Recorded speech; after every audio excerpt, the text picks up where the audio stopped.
Good morning. It's 7 in the morning here in Australia, and I finally have a day to myself. Now, I've had a lot of friends recently ask me for advice when it comes to how I've manifested being able to move to Australia, starting my life from scratch for the second time, because I was living in Canada too before that, started from scratch too. But they asked me for advice on how I manifest my reality and how I've been able to really be the main character in my life and literally just go for it. So I'm going to take you throughout my day and answer that because that's a loaded question. It's super rainy today.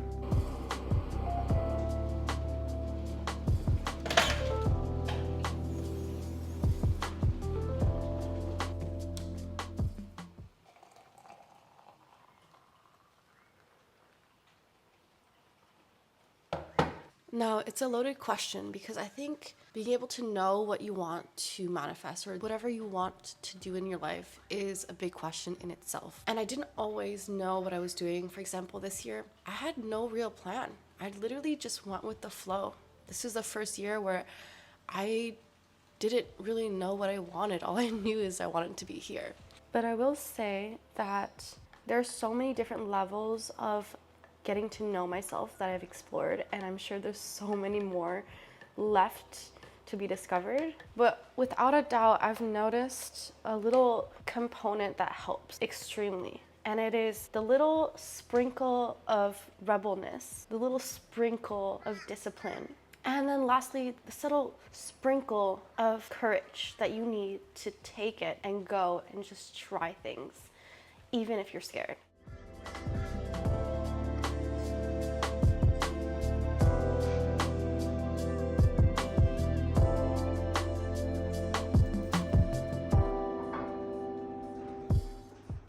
All right, so I've worked out. I've done so many things. I've been super productive.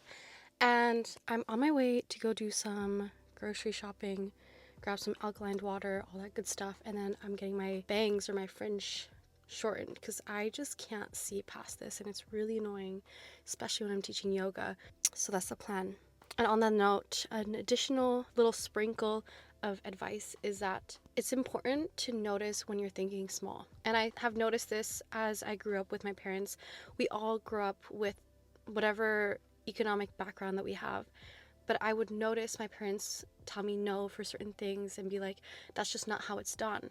And I've always challenged that. So that was my rebelness growing up, of being like, well, why? Just because that's how it's done doesn't mean that's how it has to be. When it came to my living situation, I was living in Canada at the time. I had lived there for 5 years. I knew I didn't want to stay there, but I was getting so complacent and so used to living in a mostly cold environment, even though we have all the seasons, that I was just like, no, like, even though we're used to putting on coats and staying warm and having activities to keep us out of depression, whatever the case, I don't feel right. Like, I am such a small person and I get so cold so easily, and to have millions of layers on me all the time was so uncomfortable, and I just couldn't justify it anymore. And I said, no, like, just because I grew up around this area, or like I know how to adapt to this environment, it doesn't mean I have to. When I decided to move to Australia, so many people were like, why would you move there? You don't know anybody. You don't know how any of it works. But I just decided, no, I don't need to stay like this. And I can go and enjoy a life where I go to the beach every day. And there was a part of me that felt like, oh, is that spoiled to say?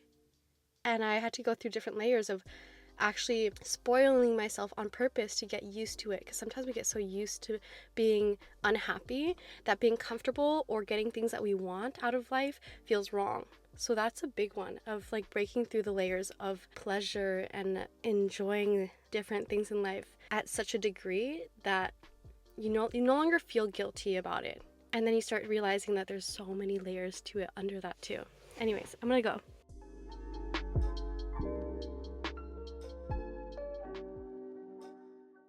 Good morning. I didn't film the rest of my day because I was just so exhausted.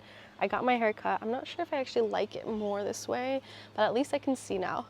That's all that matters. This is what I was doing just a second ago, giving my live yoga class I do every Saturday with this online brand. I'm glad, I feel blessed I feel really blessed to be able to do what I want, and it's really because I truly honor and I listen to what I want. Like, this is what makes me happy. I would never be happy, never say never, but in the times I've worked in a corporate America or a corporate setting in general, it never resonated, and I had to listen to my intuition and really hone in on what am I actually passionate about? What would actually fill my battery at the end of the day? Not doing it for anybody else other than myself. I'm gonna see what I do for the rest of the day. I'm gonna take you with me. I know I said I was gonna just do a full day of vlogging, but it's gonna be a two-part day. Let's do it.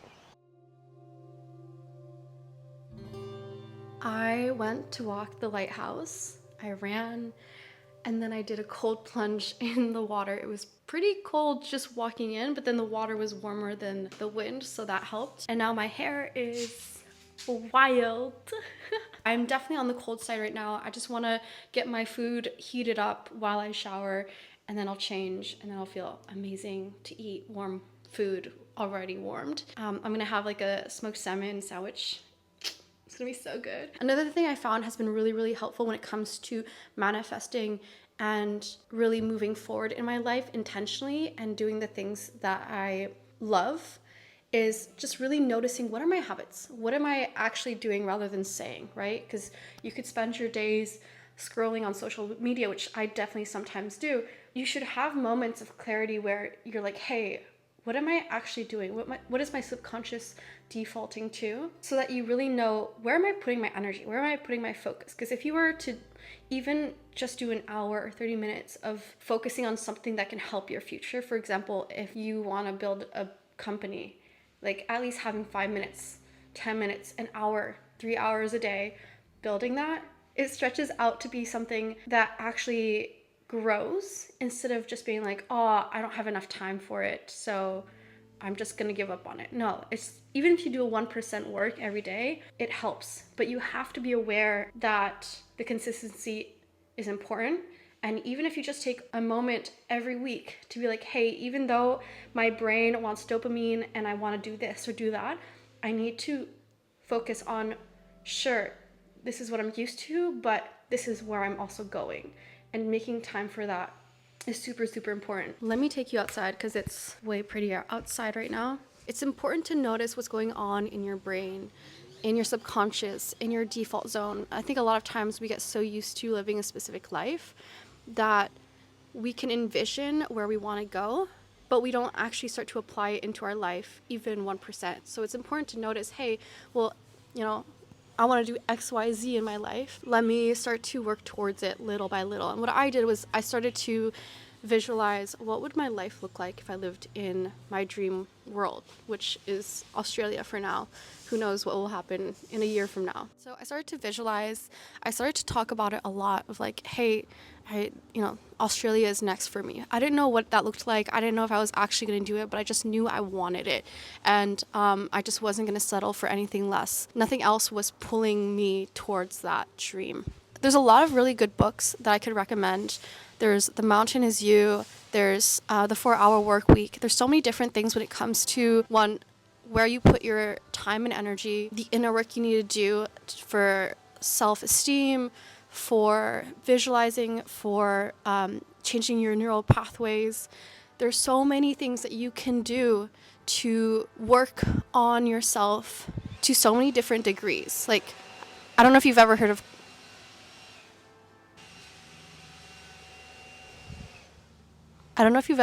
quantum leaping, quantum jumping.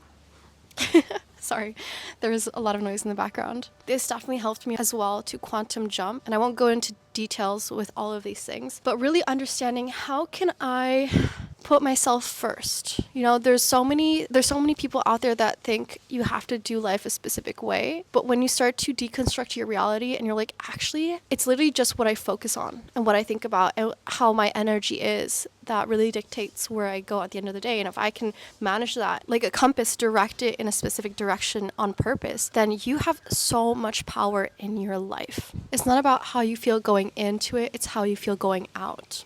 So this comes with discipline when it comes to becoming a successful person, becoming someone who can change your reality and just do whatever the heck you want at the end of the day in a good way. For example, if you go to a workout class, yoga, whatever the case, sometimes you feel like crap going in. And it's really not about feeling amazing when you go in and take the class. It's about how you're going to feel after or during the week, because you've worked out, your body feels amazing, you've gotten your serotonin, your dopamine, you've moved your body, you've moved your lymphatic system, all of that. And if you are able to understand that, obstacles in your life are just simply obstacles that you're meant to go through, and that will not hinder or stop you, then you are going to be so powerful as well. Because if you have that curiosity and discipline, you can achieve literally anything, no matter what comes your way, because it's all mental. Another one I'll say is just simply doing it, kind of like Nike, where it's just that first step.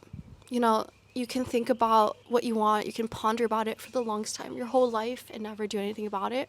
But it's really just about taking that first step. And I've noticed that for myself, that a lot of times I will hinder certain potential at times because I'm just thinking about it too much and not taking action. You know what I mean? Once I started just to take simple actions, like for example, hosting events, for whatever reason, that just seemed like such a big obstacle in the way, or I would start to procrastinate. And so what I started to do was just like, hey, let me just focus on one thing at a time. Let me just simply start by creating the event. Let's go back inside. So it's all about just taking that first step. Sometimes not even just the consistency, but just simply that first step to get something started.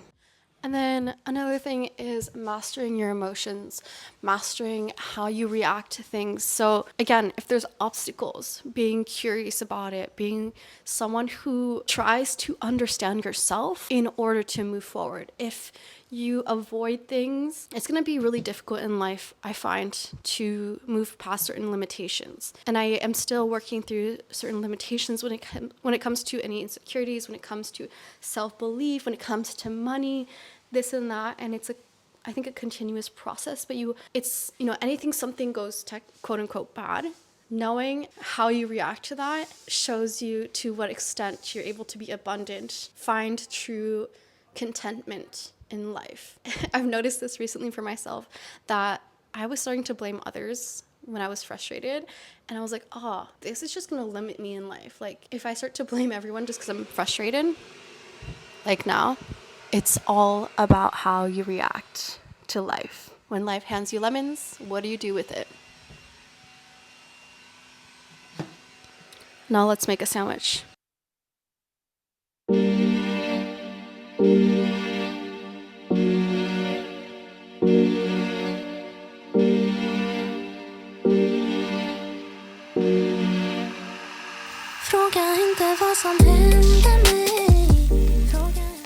Hey boos, so I forgot to film an outro. We're gonna do that now. I'm with Cameron. We're at the top of the lighthouse. It's super bright. I'll show you the view.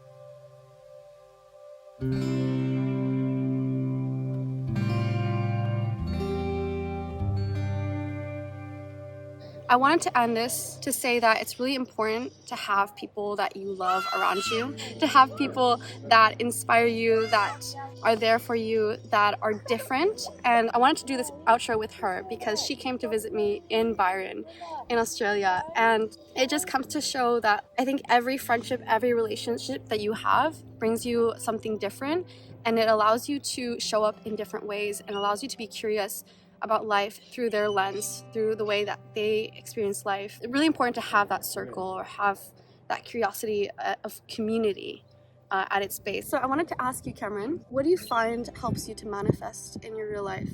And it sounds like very cliche. What helps you create abundance, creates success in your life to move forward for you personally? Oh, okay. Wait, that's hard. For me, I feel like I just need to concentrate on one goal or one thing, and I just kind of like go hard on that, and then kind of build my life around, but not too much. I need a balance of like having fun and focus. But yeah, a balance is good. Like I go crazy if I concentrate too hard on one thing, and then like I just need that balance with like seeing my friends, traveling, Big time. and at the same time like taking a real break and then come back, go like concentrate, go hard, but at the same time also be able to disconnect. Really like try always my heart to disconnect like after I'm done a day's work or something. Just like let my mind relax and take a walk or see friends. Yeah, I tried harder to like push in my life because a lot of time people are always like grinding, going hard. That's a really good one. It's kind of like, you know how they say like when you take a shower, it's when you're not thinking of anything and you get the best ideas. That's true. Yeah, because then you're always thinking of the same thing and then nothing comes true anymore because you're so focused that you forget the big picture. I've been trying to find my balance, and I've noticed that like if I don't have a routine, if I don't have a balance, you might be at extremes at times with like being lazy or being too like hustle mode. It's important not to have huge extremes like ups and downs, but just if you stay kind of like around the same level, even if you go towards one thing or the other, that's really important. Yeah, always trying to find a balance. I'm just grateful for the abundance I have in this life, the view, the company, just our health, everything. I should say femininity. We've been talking about girlhood a lot. And just to have girlhood, just to be able to feel safe in the presence of other women, being able to like laugh and dance. We were running on the beach, we were making sandcastles. Like this playfulness has been so beautiful and a reminder to let go, especially in moments when you've seen me so stressed at times. And able to just let go and just be like surrounded by femininity. Or like when I almost broke my ankle a few days ago and you're just holding me there and I'm just like, oh, like these are the moments that I absolutely every person needs. Definitely. That's it, and I'll make another fun video another time. Ciao.